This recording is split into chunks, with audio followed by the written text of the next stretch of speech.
Hello, everybody. Welcome back to Double Indemnity, the podcast. I'm Emily Glazer. I'm Jonathan Pyle. And here on Double Indemnity, we just talk about movies. That's pretty much it. If you like talking about movies, stick around. We have a good time. We kind of know what we're talking about. We slightly know what we're talking about. Jonathan, I'm not so sure about. Jonathan's a cinephile, as he likes to call himself. If you know what that is, good for you. If not, I thought it sounds comparable to a pedophile, and I don't know why anybody would want to call themselves a cinephile. There are plenty of words that end in file. Okay, name another one that's not pedophile. Give me a second, because I have heard of them. I will think of it later. Okay. He's going to just scream it out randomly throughout the podcast. We're going to circle back. Yeah. Full circle moment is going to happen. But right now we're doing a Oscar series on the podcast. So we are basically going through all the movies that got nominated for Best Picture. We wanted to talk about them on the podcast before the Oscar ceremony in March. It's in March, 12th. Right? March 12th? Oh, that's actually really soon. Are we going to be able to get through all the movies by then? Probably not. We'll do our best. Well, this week we're covering... We might, yeah. Yeah. Oh, also just for fun, Z's. I don't know why it was so hard for me to say that. I had like a little mini stroke there. I love having those. I wanted everybody to know we do have a LetterBoxd. If you want to follow us on LetterBoxd, it's linked in the description, DI_podcast, and we post the movies that we're going to talk about on there. And if people want to, they can leave comments or things that they felt or thought about the movie, and maybe one day somebody will. That I will be so But I'm going to check happy. it right now and see if anybody did for Tar. Did you turn notifications on? Because if you did, then No comments. Nice. It's fine. I'm happy with our relevance. It's nice. Or you can follow my account. Oh, yeah. Jonathan's going to plug his own LetterBoxd. Jonathan Pyle 35, which is much more established account than our podcast one. Well, Jonathan loves LetterBoxd. If you've never used it before, it's like an app where you can track the movies you watch and leave reviews, and you follow your friends and see what movies they watch. It's fun. I don't do it, but we live together. So any movie that I ever watch, Jonathan would just log. So it's already logged in the universe. It's out there. It's taken care of. Why would I do it if someone else is doing it for me? Yeah, I guess that's a good point. I'm drinking tea, so if you hear slurping sounds, that's what it is. Okay, so what movie are we talking about today, Jonathan, in our Oscar series? So just for context, we've already done... what movies have we already done that are nominated for Best Picture? Triangle of Sadness. Fantastic. We're plugging ourselves right now. So go watch these or listen to these other podcasts where we already talked about these movies. But we did Triangle of Sadness. You know what? I'm just going to pull up our list of movies. Well, some of the movies we've watched haven't been nominated for Best Picture. And some we probably won't have time to talk about. Accidentally already watched them. But so we did Triangle of Sadness. We've done Banshees of Inisherin and Tar. I think those are the only ones we've already watched. We probably won't be able to get through all of them. Yeah. But if we have the time, we might do a bonus episode to get to one. But I mean, what else was Top Gun Maverick? We didn't talk about it on the podcast though. Oh yeah, but we've seen it.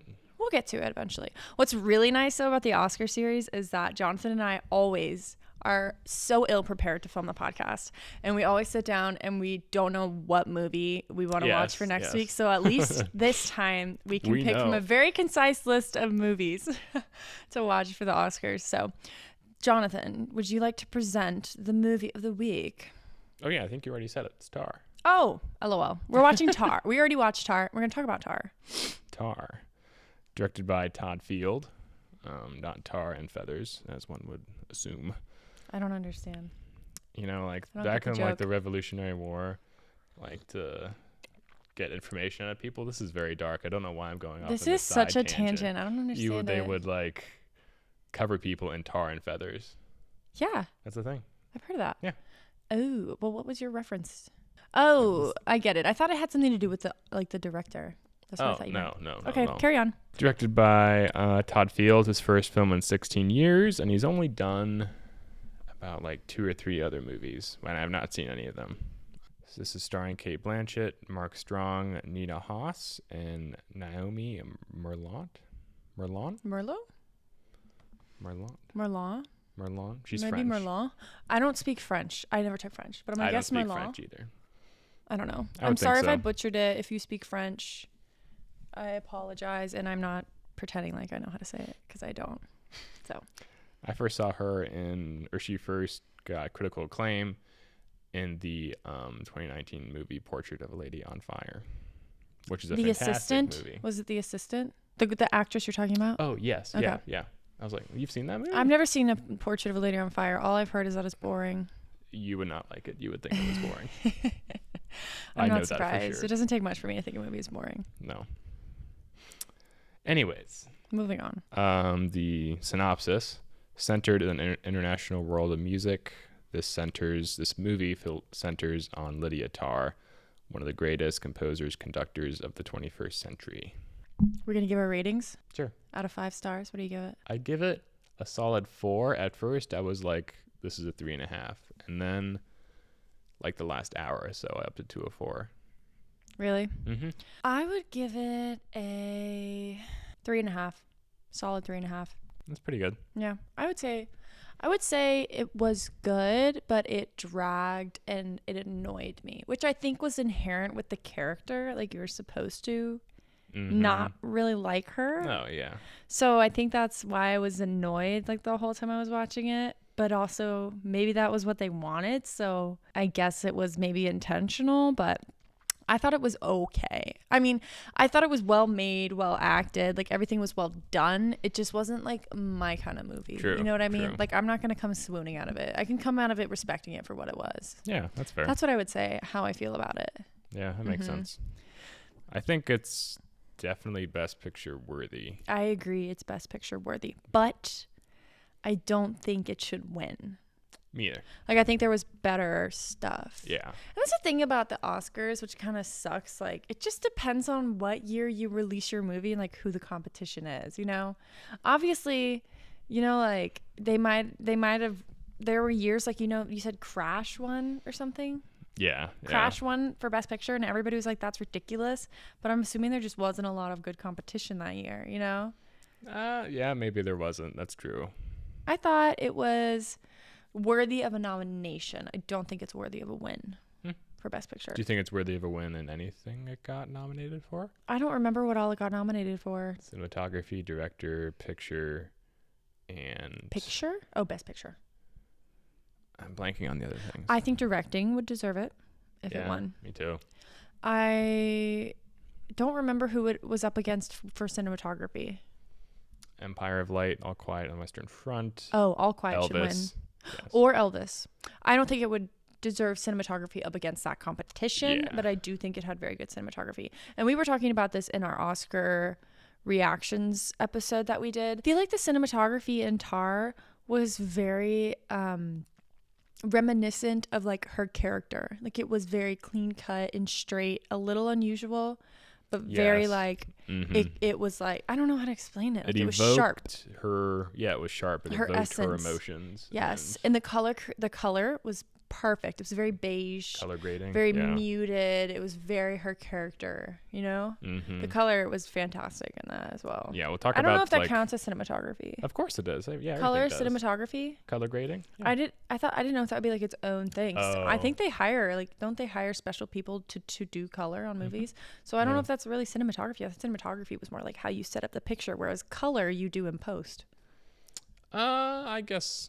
I think it all kind of gets blended together, but I guess the Oscar for it is to the cinematographer For themselves. color?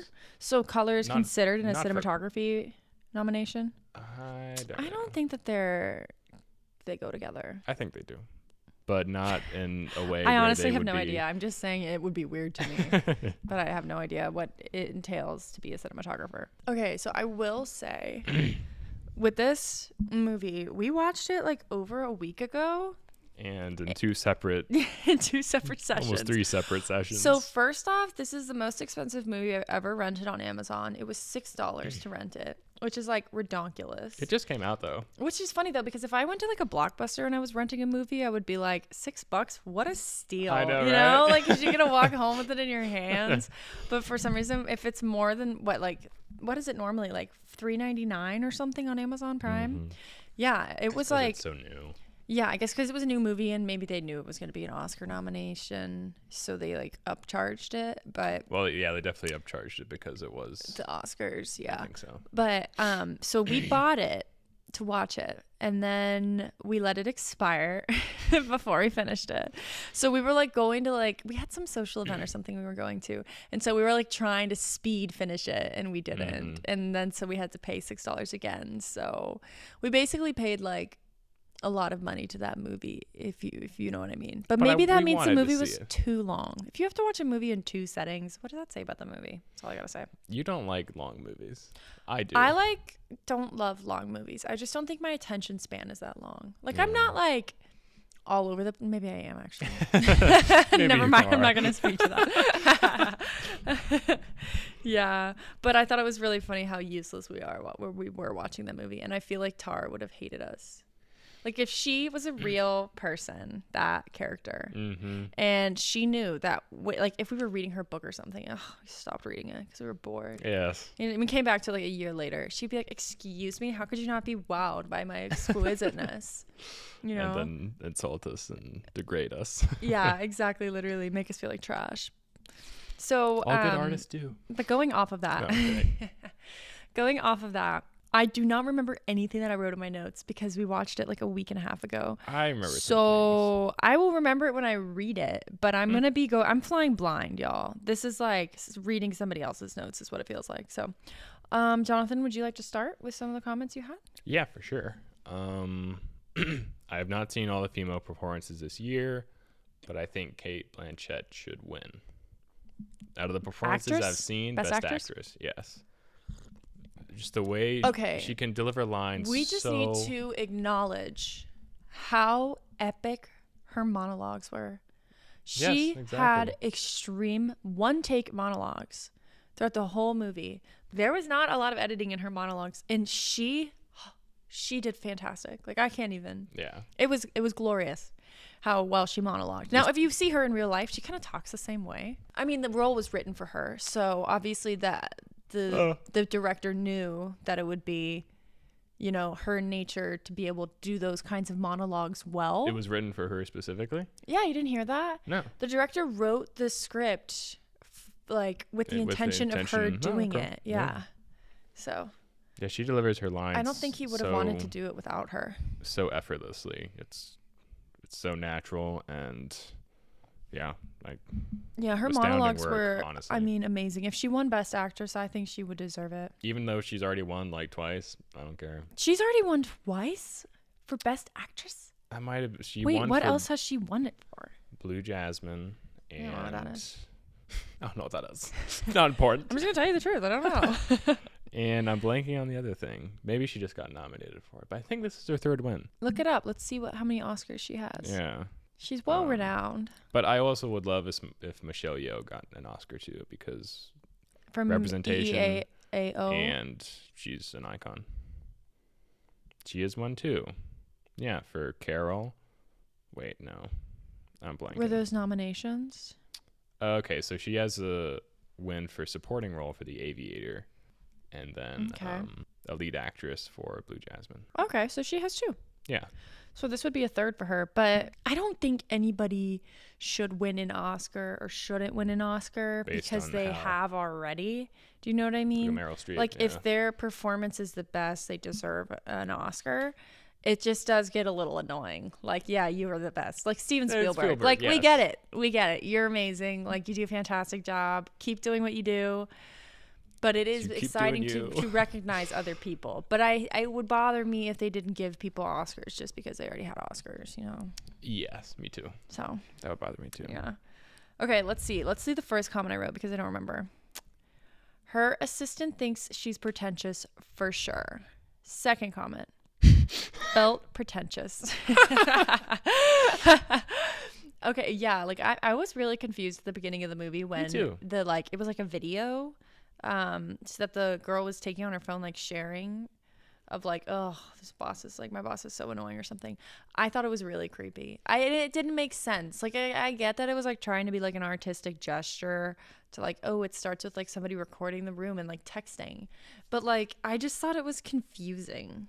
You know what I mean? I don't think they should have started it that way. That was the only part I didn't think was like well done. Yeah, it didn't really grab I guess it had my attention, but I didn't think it had a big impact, like a lasting impact on the film itself. Yeah, the only lasting impact it had for me was that I didn't like it. So, tell the truth.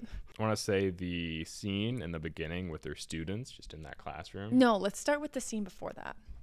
Let's start with the scene where she's just getting interviewed on the stage. Right, let's start with that. How did you feel about that scene? I liked most of it. I kind of got bored a little bit, like in and out. Which just could have been my mood at the time. Honestly, if you don't mind if I interject you, I think that was on purpose.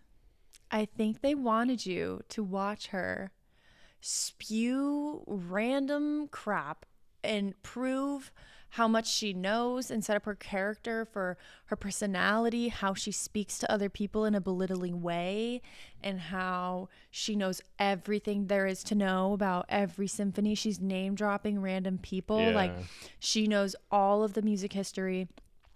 And it's literally boring, but she is so full of herself that she doesn't know. You know what I mean? And people still worshipped her watching it. I think they totally I think getting bored isn't like what they were going for, but I think it's also a sign that they succeeded with setting up her character. Like, I think if you get bored, it's like, yeah, that's a win. That's exactly, you know what I mean? Like what it should be.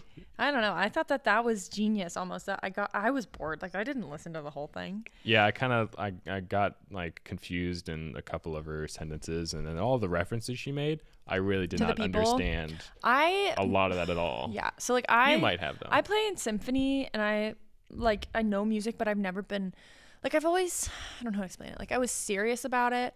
I did auditions, and like I've always played with the symphony pretty much my whole life, but I've never been extremely competitive about becoming like super knowledgeable on music history and stuff like that. So like, I'm not well educated on it, but I understand references. So like, I picked up things, and like, obviously I know like references to like music terms like legato or staccato or like adagio, you know what I mean? Adagio. Or crescendo, adagio.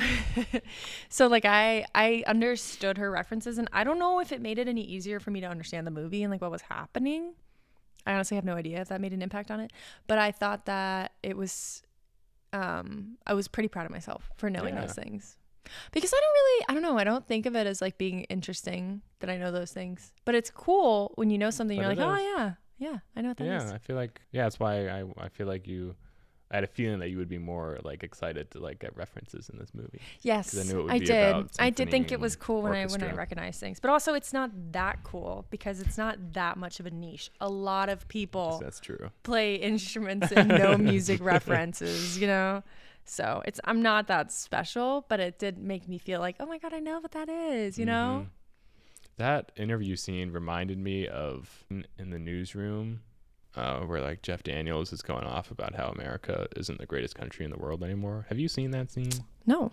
It's a fantastic scene. No, I've never seen that. It kind of reminded me of that. Also, the scene before that where she was in a restaurant with her mentor guy? Mark Strong. Not the mentor. Oh, yes. Yeah.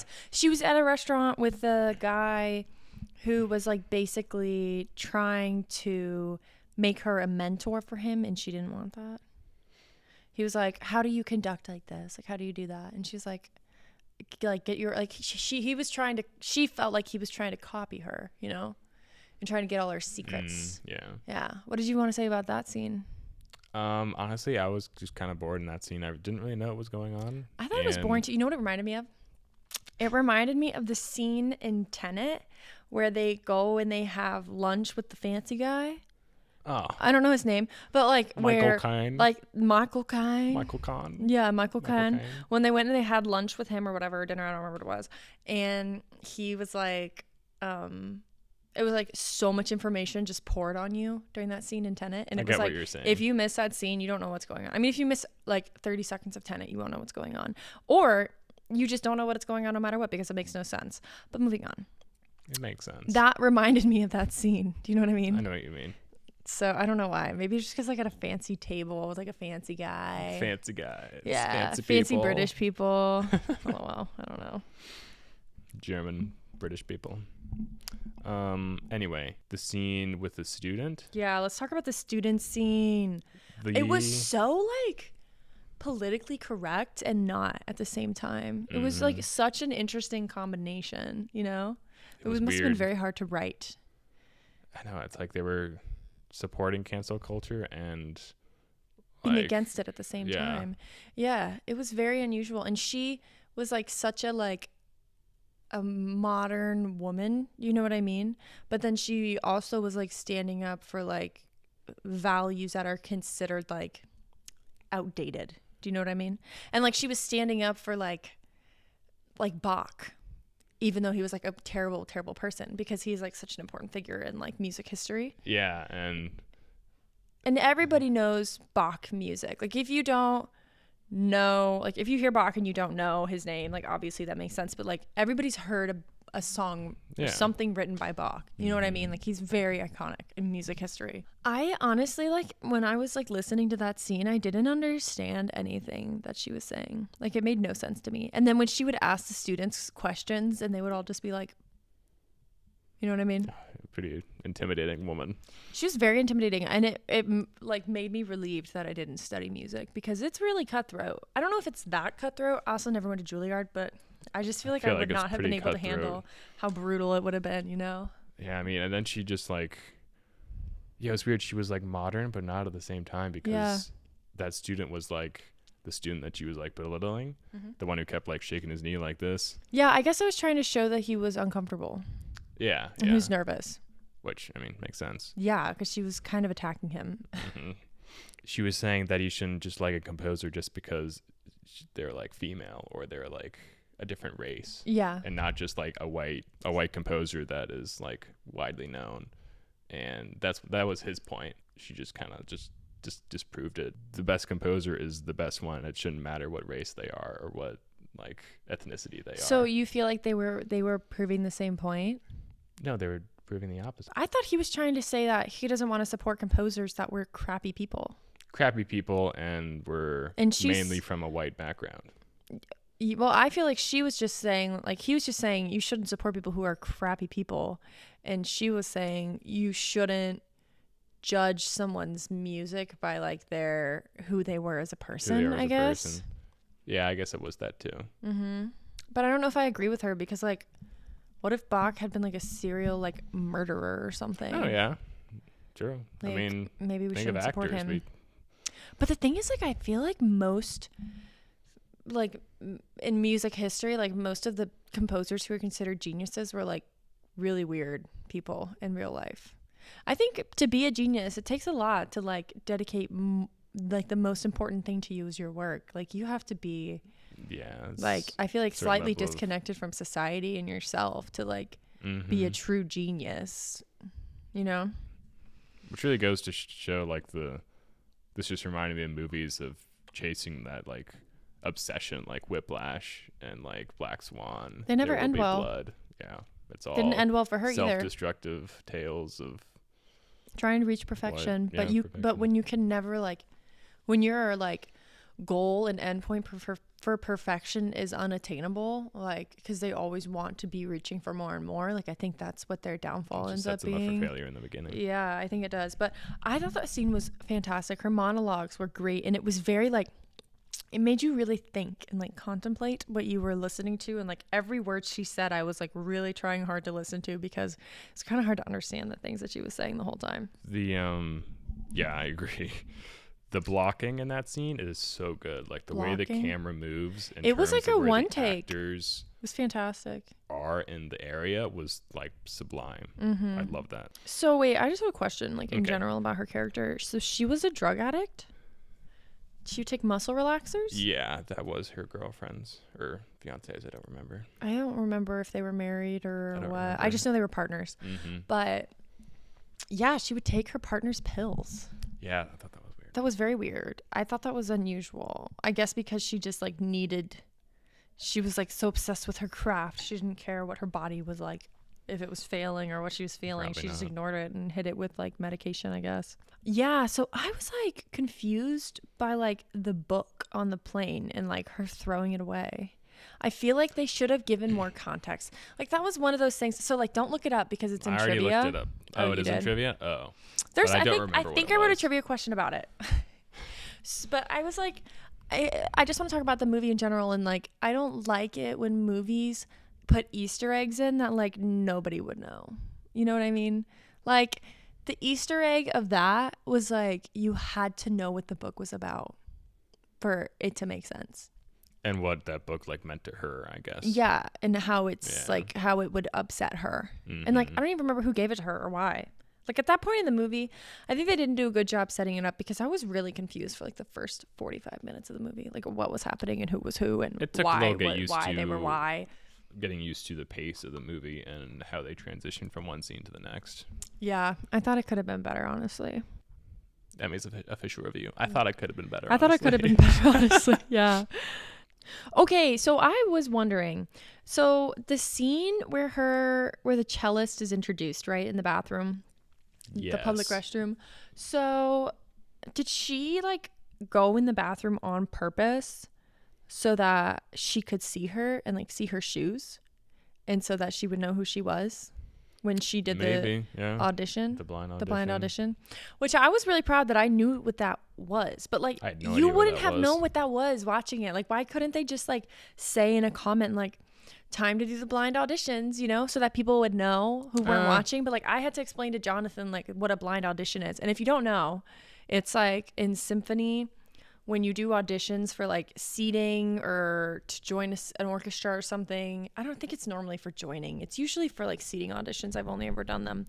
But they will have all of the players come in, and either the judges will be like facing the other way so they can't see you, or they'll put like a sheet up so that they can't see you. And it's because they want to be able to judge you just based off what your music sounds like, and it eliminates any potential bias, which I absolutely love. Like I thought it was fantastic because I mean maybe that person like knows you, you know, or maybe they just have like underlying biases about certain types of people and they're going to judge them, you know.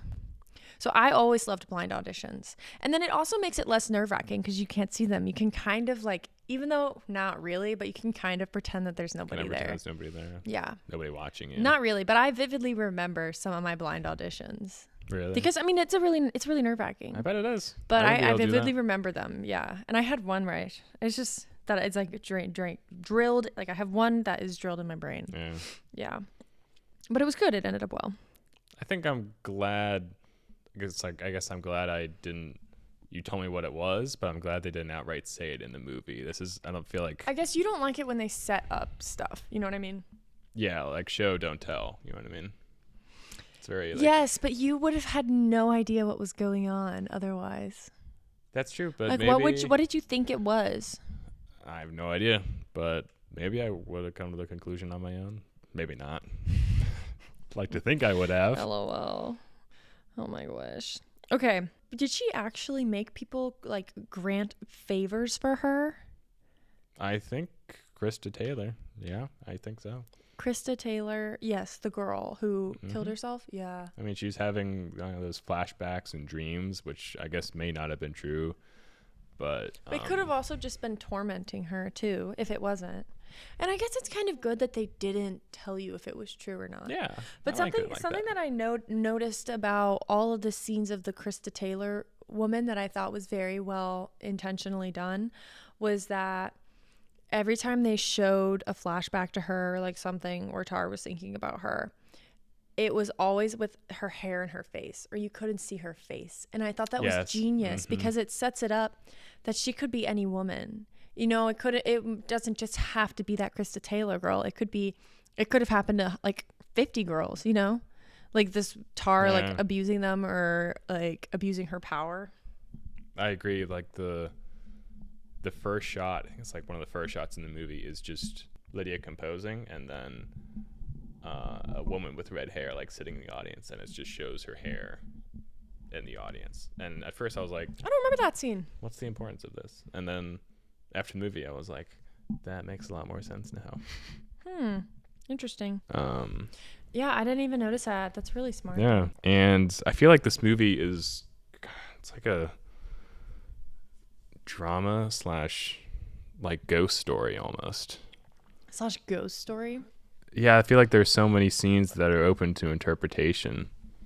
Wait, Wait, what do you mean? Like, what was the ghost? What was the paranormal Like activity? the whole scene with the dog and There was a dog?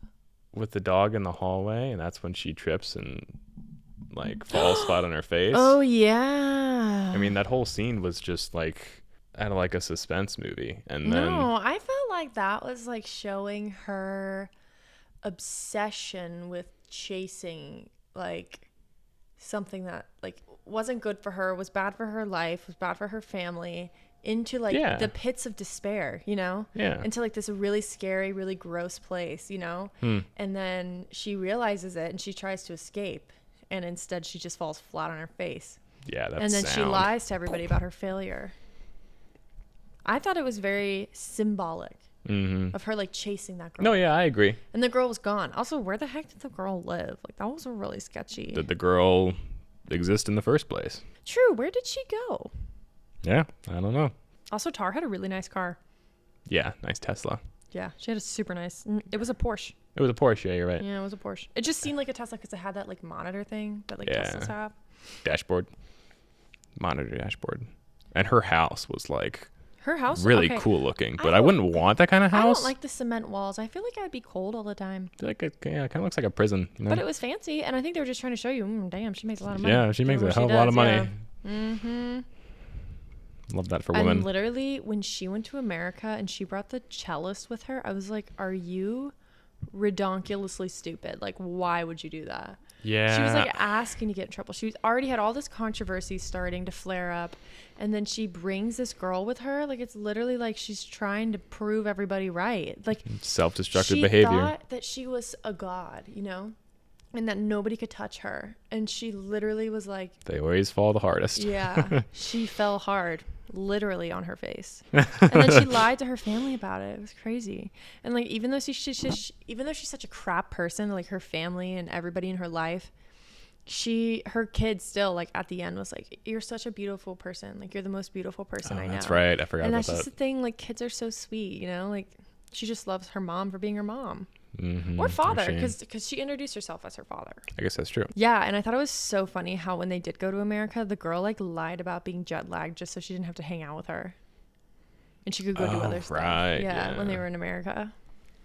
Which I'm like, that girl's kind of like a biatch. She's gonna like take a free private jet plane with like her boss, and then be like, I'm gonna lie about being jet lagged. I mean, she did not seem like a great boss. Like, she was capitalizing on the opportunity of like getting to go to America, and how her like Tar literally twisted the entire symphony in the audition system and screwed over her first cellist just so she could get that girl the freaking like solo. Yeah, that was like, I think pretty that toxic. It was very toxic, and she thought she could get away with it, and she was like, oh yeah, like when the girl like, maybe she thought that the girl would like, I guess then like she could hold that over her for like favors, you know what I mean?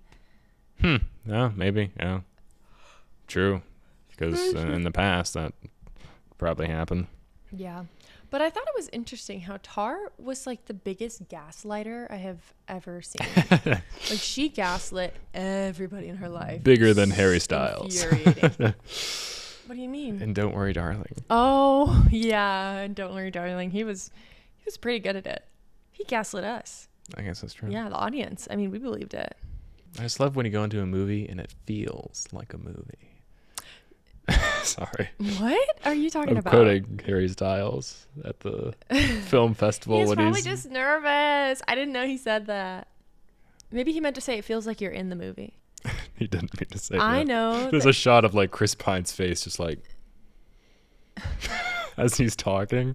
It's hilarious. Anyway. Oh my gosh. No hate on Harry Styles. So love him, honestly. I thought it was really interesting let's talk about her downfall, okay? I thought it was so interesting when she like the apartment next door to her was for sale because her neighbor died. And she was like, the people came over and like, can you please stop playing your music all the time so that we can sell this apartment? And she was like, oh, it is a gift that I play music for you and that you get to hear me playing music. And I was like, if I did not choose to listen to something, I do not want to listen to it. Do you know what I mean? I don't care how beautiful it is. I don't care how glamorous or how professional you are. Like, if you were playing music in the room next to me, I don't want to hear it. You know? I just, like, it's so infuriating how, like, she is so sucked up into her own world that she doesn't even think her neighbors would worship her playing the piano. Yeah, no. Like, it was ridiculous. Made sense for her character. Yeah, it did make perfect sense for her character.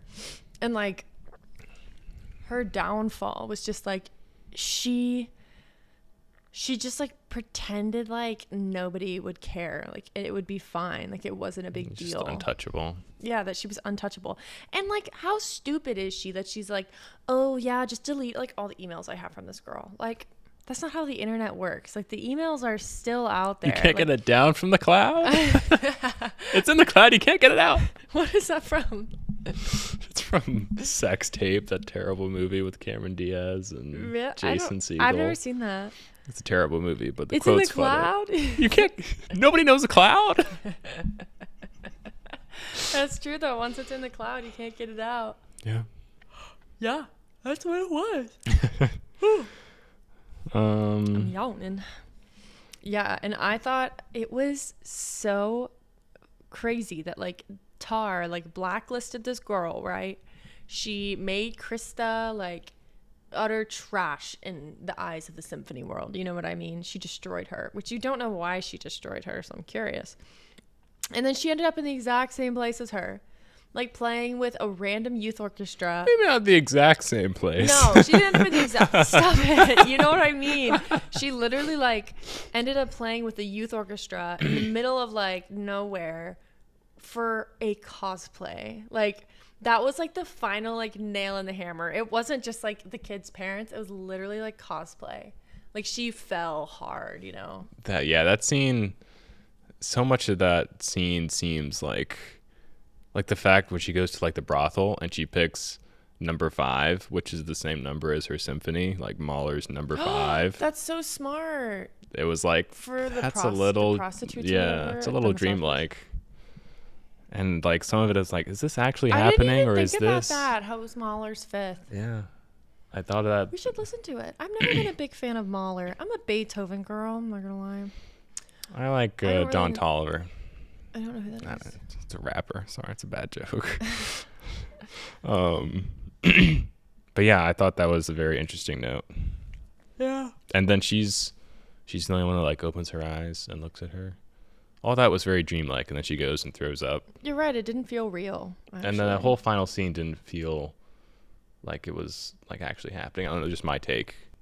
Well, maybe that's what it was supposed to feel like. Like, it didn't even feel real to her. Like, it was like, is this even happening to me? You know what I mean? I know, like, so maybe she couldn't even fathom it. So far off where I've been from that. And yeah, there's nothing else that she can do. All she can do is conduct. Yeah, and that's. And she lost her family. Mm-hmm. It's awful. Really Lost sad. everything.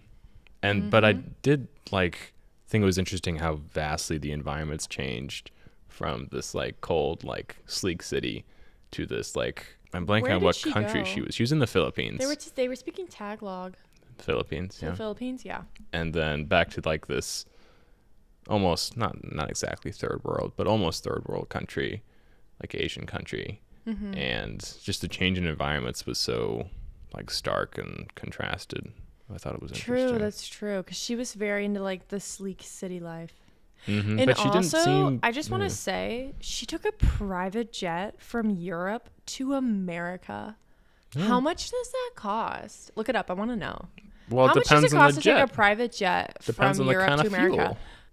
Hourly rates range from $11,000 to $20,000 based on the provider and specific aircraft types. So that means, like, for, like, a 9-hour flight, that's like $100,000 flight if you go cheap.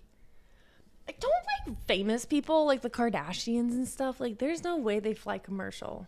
So when they go to Europe, they spend $100,000 just on the airline tickets. Probably. Well, they probably own a private jet and then pay a pilot with the fuel and stuff. Isn't that more expensive to own a private jet? Maybe. I don't know. I mean, I guess it would. Maybe. I don't know. That's crazy. It just blows my mind, like, how much, like, we're not rich people. So, like, to me, like, that much money I know. is like Unfathomable. it's unfathomable to just throw away on like one thing. Yeah. It's crazy how different people perceive money. And Lydia treated money just like as a tool, pretty much. Yeah, And, she did. Yeah. Before her like eventual downfall, when she is the final like symphony and she's like preparing to go in, and you think that's because, at least I kind of thought it was because she was performing it, and she just barges on stage, and the camera. Yeah, I thought she was gonna perform it too, and I was like, that's so weird that he's playing that without her conducting it. And then the camera automatically becomes shaky, and it like perfectly represents like her like mood at the moment. It went from like steady cam to like handheld. Steady cam. Steady cam. Yeah. Feel like big fancy words out there. That's actually so true. That's I love really it when smart. they do that. I didn't even think about that. Now I want to watch the scene again, but I loved that scene. It was fantastic. It was really good. And it's so interesting to me the way she conducted, like it made no sense. You know what I mean? Like the way that we were talking about this, like the way that conductors who are like really professional conduct is like just like mood and like feeling, you know? Yeah. Whereas like normal like conductors who teach like youth orchestras and stuff, they usually have to conduct in time because the students are still learning how to like just follow a conductor who's doing it in time. And then when you get to the professional orchestras, it's crazy, like the way that the conductors, it's really cool. It's really cool. They look cool. Like when you watch conductors, like sometimes I'll watch them and I'll be like, I don't even know what they're doing right now. I don't know how people are following them right now. It doesn't even make sense to me, the movements, and hers were so like erratic and grand. And yeah, it was like you had to almost like predict it. And like, does she play music? Because her conducting, she really seemed like a serious conductor. Like she seemed like she knew what she was doing. I bet she did for like she practiced totally for this. I mean, role. I bet you it was choreographed actually. Yeah. Yeah, you know, it was probably just choreographed. Because I was like, how did she like know how to conduct like that? But you know, it's because she had a team of people being paid to show her how to do it. So I guess that makes sense. But do you want to get into trivia? Yeah. Let's do trivia. So I also wrote this trivia like over a week ago, so I don't remember what I wrote. So it's going to be new for both of us. So hope you guys are excited for trivia time. Trivia question number 1. Oh no. What was the movie Marlon Brando filmed in the Philippines that introduced crocodiles to the environment? Didn't I guess this wrong or something when we were because you asked me this before, right? No, we were watching the movie and you were like, oh, I think that's real. And it was. Apocalypse Now? Yeah. Yeah, okay. Apocalypse Now. Okay. Yeah. I was like, whoa. I love it when they throw random stuff in there. Yeah, in Wolf of Wall Street, I loved how the helicopter explosion was real. Like how when they got rescued from the yacht that was about to sink, and then they saw a helicopter explode outside. That was a plane. Or a plane Yeah, that they sent to save them. Like that actually exploded in real life, didn't it? Yeah. That's awful. It's crazy. People died because of that. Did they ever actually make it and get the money from Sweden? They never showed that. I don't think so. Oh, sucks. Yeah, I don't know. Okay. Where is the audio clip of the rattling in Tar's car from? Do you remember how there was rattling in her car and she was like, ugh, and it was showing how like sensitive she is to sound? Oh, I don't remember that. I don't know. I don't even have a guess. It was from an actual car crash that Todd Field got into when he heard that Cate Blanchett was booked for 3 years and couldn't do the movie Tar right away. Wait. Say that Todd again? Field got in a car accident when he found out that Cate Blanchett couldn't do Tar when he first asked her to do it. That's what's caused the car accident? And he got in a car accident and his car was like really messed up. And they didn't fix it like it's fixed, but it's still like kind of like wonky, I guess. Oh. And so it still rattles. So he like recorded the audio of the rattle and like put it in the movie for her car, which I thought was funny. Was his car accident because he found out Cate Blanchett wouldn't be available for the next 3 years? Yeah, I think it's when he found out that she couldn't do the movie right away because he asked her and she was like booked up for 3 years. And he was like, oh my God. But I think then she actually ended up being able to do it when she found out. She was like, oh my God, I'll do it. Oh, something along those lines. I don't know. Okay. Imagine just like, no, Cate Blanchett driving into a tree. So, how much of the music, or what scenes of the music, is actually performed on set? 60%. I don't know. 60%? All of it. That's all of Every it. single thing they shot, they actually shot on set. I love that. And they sounded amazing. I love that. I love that. I love that for you. It's originality and authenticity. I mean, it was a really good symphony. I thought that was awesome. That's cool. That they shot it all on set. Okay. What German translation in the movie was inaccurate? I don't even remember when they spoke German, to be honest. Did they speak German? Yeah, they spoke German a bunch. Yeah. Yeah, she spoke a bunch of German. Okay, so do you remember the scene when the grandma was like, the child is in its room? And we were both like, it? You called the child an it? Do you remember that? So the truth is that child is actually a gender neutral word in Germany. So you kind of just assign it, not Germany, in German. So you kind of just assign it based off the situation. So technically she was saying the child is in her room. But when you translate it to English, it's like you're saying the child is in its room. Like, oh my gosh. That's really funny, I remember actually. because both of us, when we were watching, we were like, are you kidding me? She called it an it? That's funny. That's an interesting fact. Yeah, I thought it was a good fact. What did the book on the plane signify? So wasn't that like... I thought I read it somewhere, but it was something related to Krista or something. No. What I read was just more of a symbolism to the movie. I don't really know what the book was actually about. But so in the book, the main character changes genders. And then... What's the book called? I don't remember what it was called. I have I no thought idea. you read it. I thought you read it I down. read the whole book. For this... To prepare okay, for yeah, the podcast. I figured. Yes, exactly. I read the whole thing. No. The main character in the book switches genders. And then shortly after, Tar switches genders and comes up to a little girl and assaults her, basically, and says, I'm Petra's father. Probably is more of a father than a mother. Well, I don't know. You can have two moms. No, I guess that's true. Yeah. But just like her presence. She had the protector nature that's typically stereotyped to being the father. Mm-hmm. Yes, she did do that. That was the movie Tar. Overall, I enjoyed it, and I think we definitely had a lot to talk about it. We did a lot to talk about.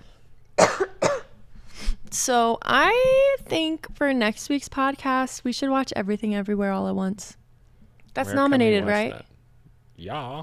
It's got the most nominations. Yeah. You can have the most nominations and not get Best Picture. LOL. I don't think you can, actually. No, Usually, you still can. Usually, you can have the most nominations but not be nominated for Best Picture. I'm talking about nomination, not like winning. Obviously, they don't have to win. They are going to, though. There were just so many good movies this year. Honestly, like every haven't movie that got seen- nominated deserved to be nominated. That is true. Well, I would also really like to watch Women Talking, but maybe we can do that next week. we can watch All Quiet Western Front, too. That one's... We know where to watch that one. Okay. We're going to go hang out with our dog. Thanks for tuning into the podcast. We'll see you next time. Bye. Bye. In the movie Tar,